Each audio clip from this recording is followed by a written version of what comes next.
Good morning, this is Bill from Europa, Naples, and today I have a bit of a special treat. This is a 1956 Triumph TR3. It's the smallmouth, as they call it. You can see the grille is quite small underneath those bugging out headlights. It's later than the original smallmouths that had a recessed grille, but now we're getting into Triumph geek stuff. Anyway, this was one of the key players in the genre of cars that brought sports car driving to America. In fact, most TR3s were sold in the United States, far more than in its native Britain. You can see the styling is absolutely gorgeous. It competed at the time with the MGA, which was sort of the rebirth of the TD, which was this big old fendered thing that looked like it came from the 20s or 30s. It's a gorgeous car, very, very clean lines, very, very swoopy. You can see the low doors with the leather railing, nice place for your elbow to sit. It's not very weather tolerant, not something that I would consider an all-weather car, really something that should be kept for sunny days on the weekends. You see those big chrome bumperettes, lovely little taillights. It's just a gorgeous car to look at. Triumph started, of course, like many companies back in the, many British car companies, back in the late 19th century. They were building bicycles, they got into motorcycles, from there they got into cars. They went through a billion changes of ownership. They made it up to this guy and that guy, the Jaguar guy, the Healy guy, all sorts of incarnations. Eventually they became part of the giant British Leyland Corporation, and I think the last Triumph was sold somewhere in the early 1980s. It was actually a rebadged Honda, but the name still exists. It's not really in use, but it is currently owned by the Land Rover Group, owned by BMW, so someday we could see a rebirth of Triumph cars. Anyway, the TR3 was a real game changer. It was probably one of their most successful models. Not the most, I think that belonged to the TR7. But still, they made a bunch of these things, although most of them were made from 1957 onward in what was called the TR3A. Although that's an unofficial name, it never actually was renamed within the company. It was always the TR3. So these early ones are a bit of a rarity, and they're pretty damn cool. This car, although not this one, was the first production car to get real proper style disc brakes, beat Jag out by a few months. Because this is an early 56, it did not get them. It still has the 4 drums, which, take it or leave it, I think that's pretty cool. I kind of like that this car's early enough to not be one of the 20,000 or 50,000 or however many came after it. You see those 48-spoke wire wheels with proper knockoffs, very, very cool. They're painted silver, which is absolutely correct. Sort of a lovely pale yellow color on this car with contrasting tobacco leather. Man, it's just nice to look at. It's just a pretty, pretty car. Let's just take a little walk around.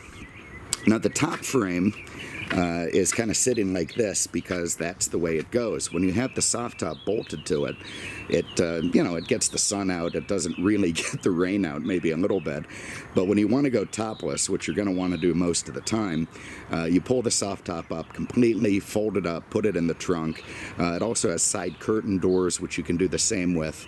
And then you've got this great open top car. Most guys apparently use the tonneau cover, which is also in the trunk. And what that does is give you, coverage when you're parking and whatnot, but you can very quickly unzip it, unstick it, take it out, put it in the trunk, and you're good to go. All right, so let's start back here for a minute. What I'm going to do is... No, I tell you what I'm going to do. We're going to start under the hood. Now, the hood works in a ridiculous way. It's got these 2 little lock things, and again, this tool here, which we'll use in a second, to open it up. They go in... I'm shaking from coffee this morning. They go in like that, they spin, they unlock the hood, and up it comes. So let's do that. Alright, so here it is with the bonnet open, or the hood up as we say on this side of the Atlantic. You can see that almost 2-liter 1991 cc inline 4 with the big carburation that made this thing a lot more potent than the comparable MGs, and probably a little bit more popular with the true, sports car driver. It's a bit of an affair, as I mentioned, to get inside the hood. You can see it uses a very special tool. Where the hell did that go? All right, this guy here, it looks like something you'd kill vampires with. Anyway, that goes in these little jigamajoos here, and it spins around this guy here, which locks the hood down. You also, of course, have a safety catch, but truly, what a ludicrous system for bolting the hood down. I suppose it's got some sort of race application. Maybe that's the early 50s version of hood pins or some such, but anyway, there it is, and there's the engine. You can see the bay is fantastic, very, very clean. The whole thing's been gone over to be a terrific runner. You see all the plugs and wires, cap rotor, coil, all that stuff is new. It really does kick up just with the slightest turn of the key, and everything nice. I'm going to zero in on the VIN plate here, so you know, anyone looking at this thing can pause that and see what we got. TS11827LO, L meaning left-hand drive, O meaning overdrive, and the VIN number puts it somewhere in the early 56 version. So anyway, all very nice and proper under the hood. You get that back down, lock it down, again, you know, a two-handed affair, and go for a spin. Okay, and I thought while I was at it, I was just going to keep going, but I'm going to take a moment to look inside the trunk, so let's get that open. That's the same deal with those two hood pins, although you can use the key to put a kind of a temporary latch on there, just for driving around. Oh, good Lord, that's heavy. Hard to do with a pinky. Anyway, sorry about my bag of crap, but in here you can see the original side windows. They're a little bit ragged, but they function. A new canvas soft top. Very, very nice. Underneath that is a tonneau cover that looks quite old and in great shape. I don't know if it's original or not, but it's old enough to be awesome. And everything nice and proper down here in the trunk area. Now, this little guy, you see the license plate has two little flip-ups on either side. These guys here. That same tool, you can turn those locks and remove that whole panel where the license plate attaches, and that's where you're going to find your spare tire and pull it out. Oh, I should also mention, while we're here, that under here somewhere, which I can't find, doesn't matter. Anyway, under there is the original engine crank, so if you have a dead battery, you're going to be able to you know, use this thing, blow out your elbow, and start it by crank. We did do it in the shop just to try it out. Some brave souls gave it a twist, and the thing did fire right up. So maybe I'll try to get a video of that in the shop later, but pretty cool stuff. Anyway, trunk back down. I'm going to lock it down, lock the bonnet down, the boot and the bonnet, and we'll go for a spin. Okay, hood back down and bolted on that nearly 2-liter inline 4 with the SU carbs. You can see up front there's that arch with the hole in it. That's where the hand crank would go. We've seen inside the trunk, everything looking good. I suppose we should just hop in, have a look inside. Now, you can get all kinds of options with these things. You know, leather seats, which, you know, I don't know if this had it originally, but they're, I don't know if they're leather now. They're very nicely done, no matter what. It could be vinyl. Anyway, very, very nice. You see the wood dashboard, the banjo steering wheel, the lovely Smith's gauges there, made in England. Absolutely neat stuff. Of course, it's all Lucas Electronics, so hope you guys have a test light at home and some, you know, some grease for the fittings. You can see the doors. I love the way all the little screws go in with the stainless surrounds. It's all very, you know, sort of marine, which of course it has to be because the car has very little weather protection. Very nice little map pockets there in the doors. You see it's got the receptacles for the windows. They just slide in and snap down. The carpet's in great shape. I'm sure that's been replaced once or twice. And everything just looking lovely in there. You could get a back seat in these things, although very few people did. But you can see it actually does have a fair amount of space back there. So if you're on a trip, you don't just have the trunk, you have the area behind the seats. Also a place to stow the top if you want. And everything just real nice back there. All right, now getting in this thing is better if you have a small rump, you know, because you really do have to wedge it between that big steering wheel and that lethal little tip from the quarter panel there. Also, I love these little aluminum guards on the front of the wheel arch. But anyway, let's do that. Okay, sitting in now. Very nice thud when you close the door. Let's see which key works in this thing. Let's see, I think it's going to be this one. So again, one thing that surprised me about this car is how good it runs. I think that's beyond just a testament to the guy who owned it. It's partly the engineering. Okay, so I'm doing all this left-handed with the camera. Oh God, I just don't have the coordination. All right, so we twist. Do we twist? Maybe not with that key. Let's try twisting with this key. Okay, I'm gonna have to do this with the other hand. There we go. Okay, so now we've got our ignition on. Let's get brake, put it in neutral. I think the e-brake is off. Very, very nice. Okay, we got our choke here. We're gonna give that a pull, and we're gonna push the starter. Make sure we're neutral.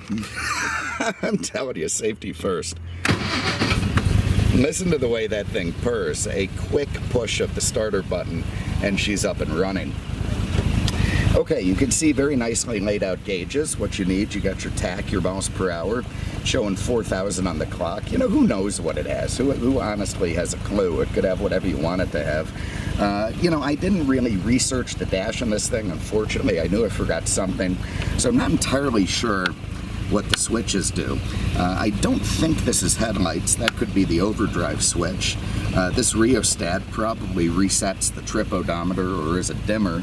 Look at the beautiful chrome ringed gauges with the black. They're Jaeger, not Smiths. Very, very nice, very pretty gauges. Over here you've got your oil pressure, your fuel, which we seem to have enough of. That could be a lie. We've got temp for the engine and our voltmeter. Very, very nice stuff. Panel, that's going to be the dimming for the, I think you pull to turn on your lights, which work good, I know, because I just drove it in the dark. Wipers work, headlights, side markers, of course your starter, your choke, all very, very simple. Down here we've got a mystery switch that I haven't yet figured out. It goes left and right. It does appear to be a hazard switch of some kind, because when you put it on, the thing flashes. That could be the turn signals, which maybe used to be here but now aren't. You know, again, I don't know. I mean, these cars are designed in such a way that they're not that intuitive in the modern sense. If I pull this guy here, that little vent on the front of the hood's going to come up. And anyway, I don't know how I'm ever going to do this one-handed, but we're going to try it. So first gear is not synchronized, so you really want to be kind of at a dead stop when you go into first. Otherwise, you're going to get a bit of a grind.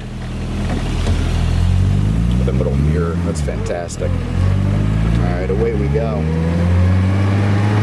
Oh, this is going to be hard. All right, there's second. Okay, so one of the things that's really neat about this Triumph, and I hope the wind isn't overpowering this, is that it's very, very powerful for a small car. Again, about 100 horsepower. May have had 95, may have had 100, depending on the headwork when it came into play. You know, the thing's lighter than Karen Carpenter. It goes down the road, you know, in a very modern, powerful sort of way. Now, don't get me wrong, it drives like an old rickety thing, which it is. But when you're in traffic, you're able to dart around, you're able to keep up with the other cars. You know, that really differentiated it from the MGA, which had about 68 horsepower. So, all right, full stop, first gear. I'm going to shut up and go for a little drive here. I think the wind noise would be too miserable to talk anyway. I'm also going to shift across myself left-handed, so we'll see how that all goes. But anyway, hopefully you get a feeling of what it's like to drive this car. Before I do it, you know, look at the way you can see the bodywork around you, those bug-eye headlights, this low door. You know, you can hear the birds go nuts. Look at him up there. There he is. I see you. Let's see, zoom in on that little SOB. Yeah, he's watching me. Anyway, you really are exposed to nature in this car in a way that you're not in most other cars. It's a lot like riding a motorcycle. Small wonder they used to build them. Anyway, away we go.